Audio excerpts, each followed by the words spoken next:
One major standing point as we're closing out 2025 in the sport of boxing was the card that took place on Saturday, December 13th, where we got a chance to see the card that featured in the main event, Diego Pacheco taking on Kevin Lele Sadjo. But this video is about one of the undercard matchups. The super lightweight division is proud to have a new up-and-coming individual who can set the division on fire.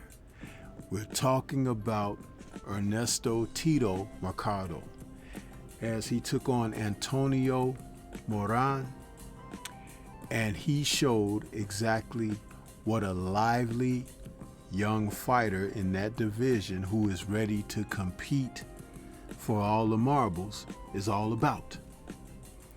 You see, Moran has been in with other fighters through his career, and he's had his share of setbacks. He now has 8 losses and 1 draw out of 31 victories with 21 KOs. And some of those losses have come to the likes of, most recently, Andy Cruz and Jermaine Ortiz. If you go back to Arnold Barboza Jr., you're talking about 2021.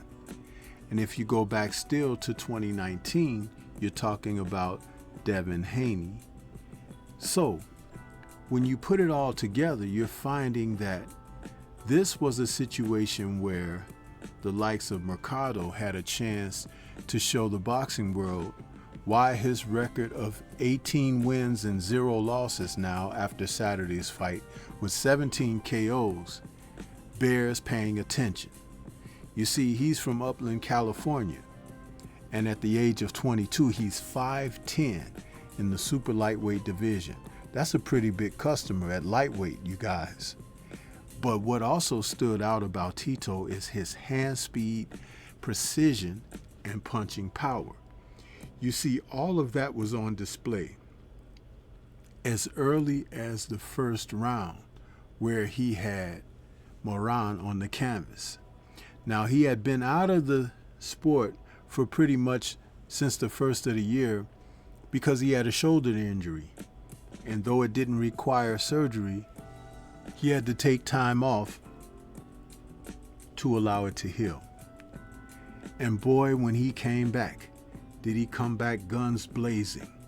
What I like about Mercado is the hand speed, but the precision and punch placement with the hand speed. This young man can zap you.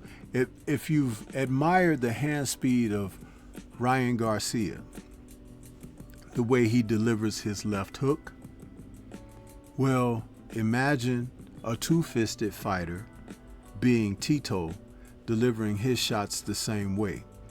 And that's what we got a chance to see. Within just minutes of the first round, he had Moran on the canvas, and it looked like he was going to get an early first-round stoppage, to which he later responded after, in the post-fight ring interview. He said, I was like, oh, please, no, not first round knockout, because he wanted rounds because of his inactivity. And that's exciting to hear. He wasn't gloating or bragging about the fact that he could have stopped a guy early. He wanted to get the work in, and that makes a difference. And boy, it only took 6 rounds. But when he finally began to put the punches together, Moran had no answer.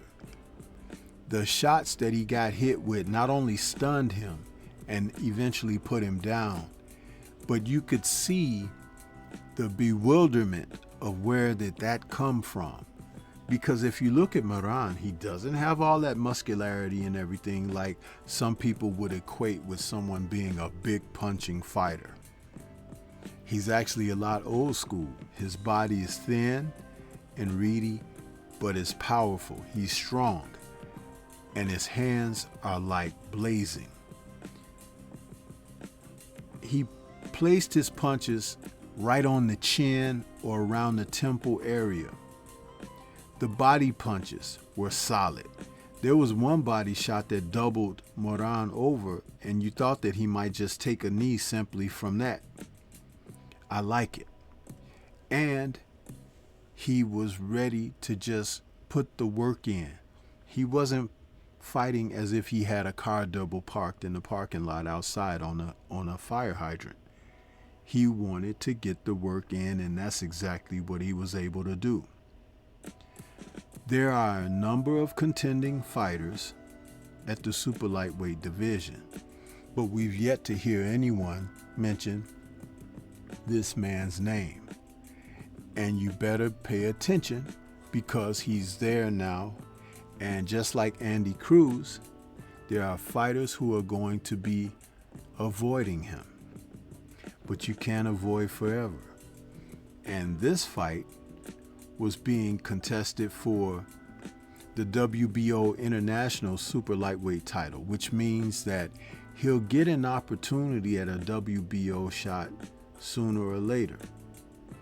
And once that happens, you might as well go ahead and put it to the bank that, hey, he's going to end up being a WBO champion. His previous victory this year was in January, when he stopped Jose Pedraza in 4 rounds. It was an amazing stoppage, but he is getting guys out usually before the 4th or 5th round. This go around, it was the 6th.